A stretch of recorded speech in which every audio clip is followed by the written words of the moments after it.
Hi, this is the Lone Stranger with another edition of the Sometimes Show. First of all, even before we do our theme song, I wanted to introduce our guests here in the Peanut Gallery. In the middle, of course, you have my good friend Tonto there. You'll notice his mask is actually a recycled diaper.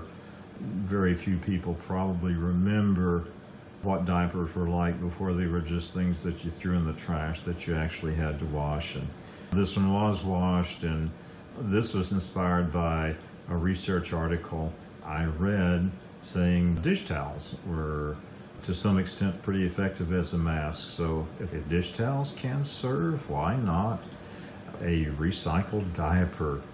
And Tonto seems to be satisfied with that. You can see Tonto brought his lady friend with him today. There also you have on Tonto's right side is my trusty steed Silver, and Foxy there from The Little Prince came along today. So we've got quite a crew in the Peanut Gallery today, and they're going to be listening in and hopefully cheering us on as we do a notepad episode of this season 1 of the Sometimes Show.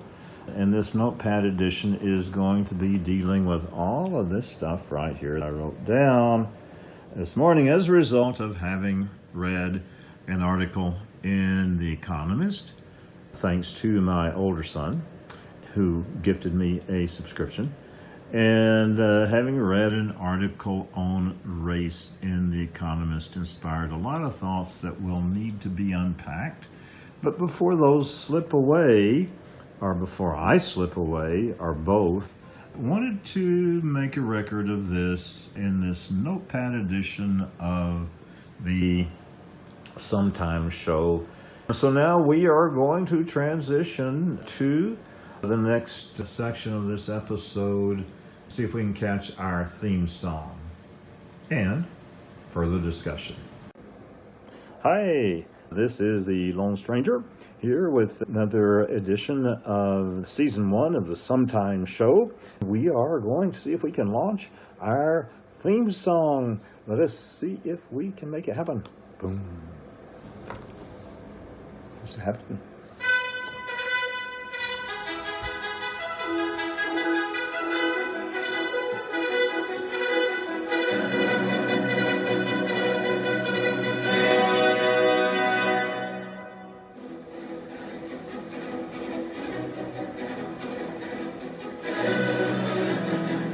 Let's see if I can make that stop. There we go. All right, so here we are into this edition of the Lone Strangers Sometimes Show.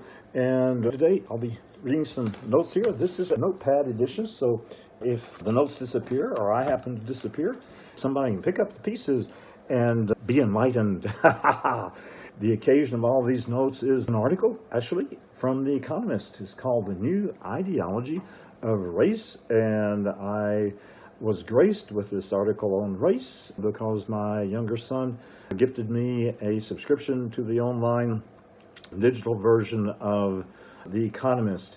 He gave me that as a reading assignment, this article, and it's about identity politics, which brought up a subject related, which is critical theory, which my younger son had been explaining to us in some of our three-way telephone calls. So, wow, critical theory, and then also this other thing about cancel culture and identity politics, and this article on race came all together. And here are some of the stream of consciousness, or unconsciousness, subconsciousness, stream of subconscious, something like that. A series of thoughts here. It dawned on me after reading this article, is wow, this identity politics and critical theory taken to the extreme is the death of the dialectic. I'm not proposing the Marxian dialectic, rather the Hegelian dialectic, or actually the Rallian dialectic, which is my version, which says that opposing ideas should confront one another in civil discussion and come to some synthesis. You know, the thesis, the antithesis, the synthesis. But this stuff about identity politics That's the death of the dialectic, which means it would be the end of conceptual culture, concept of culture advancing in terms of concepts that are presented and dealt with in the culture. And fundamentally, it results in, ultimately, the end of society. How can that be? It has to do with the Darwinian theory regarding survival of the fittest, but played backwards. So, fundamentally, my understanding, my interpretation of survival of the fittest is the fear of the unfamiliar.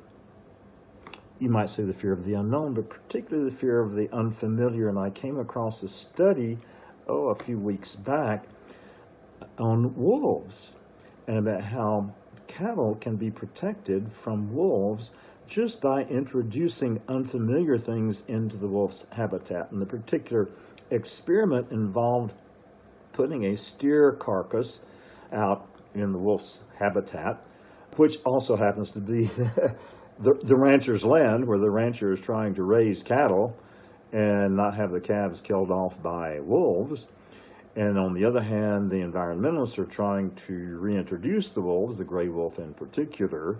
So you've got some conflict there. But there was a video that showed how they put this steer carcass in the wolf's habitat, and then they put just a wire around, just a single wire fence, post, single wire, not a real fence, but just a single wire, and they attached to the single wire strips of white cloth, several little fluttering things that would flutter in the wind. And then they had a camera going at night, and it would video the wolves walking around there and looking and wishing they could get in there and feast on that carcass, but they didn't, because that was unfamiliar.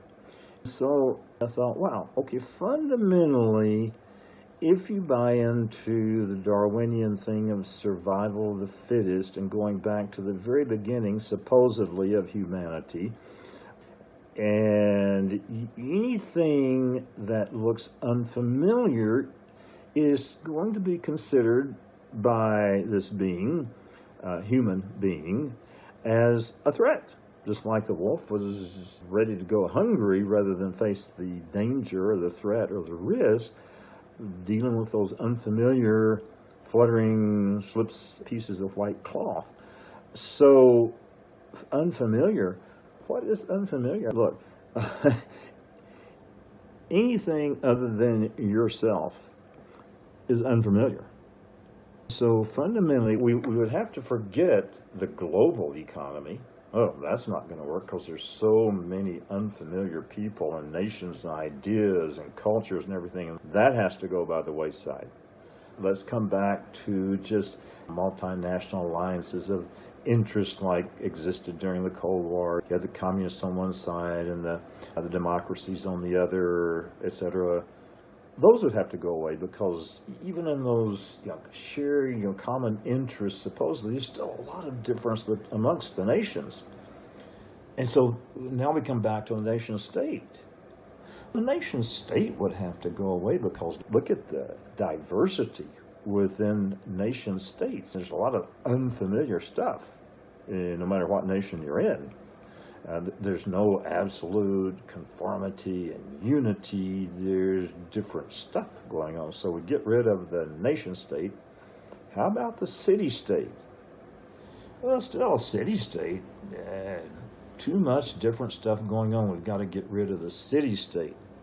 Now, what does that take us back to? We would have to get rid of the guilds also, because even within a guild, within a city state, there's different people with different ideas about what to do. There's a lot of unfamiliar stuff in a guild, even if you've been part of the guild for a while. Not everything is just totally familiar. So we get rid of the guild. Now we come back to probably, I guess, you could say we would come back to the tribe, maybe, but then a tribe's pretty broad. Let's get rid of the tribe. Then we get to the clan. Yeah, but these other folks, these other families in this clan, they butter their bread on the wrong side. bottom side buttering of the bread, not top side buttering of the bread. Thanks to Dr. Seuss for that example. Wow. Let's focus on our own family unit. That's pretty familiar, except that the spouse here is still buttering his or her bread on the wrong side. So fundamentally, it's just me. I am familiar to me, and everything else is unfamiliar, therefore hostile. So fundamentally, if you take this identity politics, you come back to the foundation of identity, which is the ego rules. You can't build any societal units because of identity politics. All right?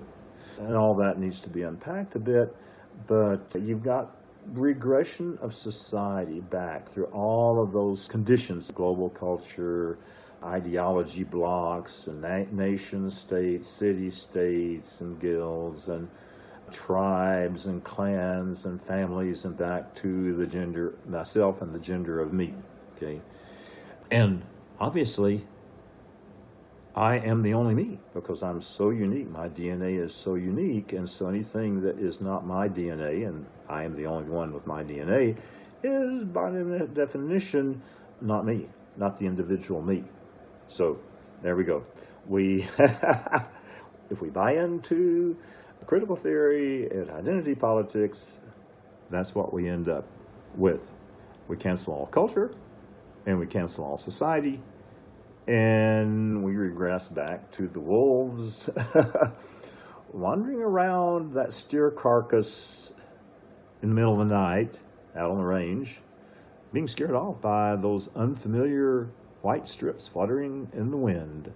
That becomes the future of humanity if we buy into identity politics and the new ideology of race and critical theory. Another point that was raised relative to these theories that are primarily existing and have a foothold in the universities is that, hey, maybe the fact that the universities are going away, it appears, might not be a totally bad thing.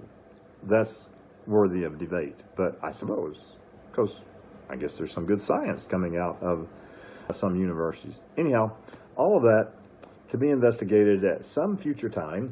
So now, this is the Lone Stranger signing out with a howdy. Hi ho, Lone Strangers!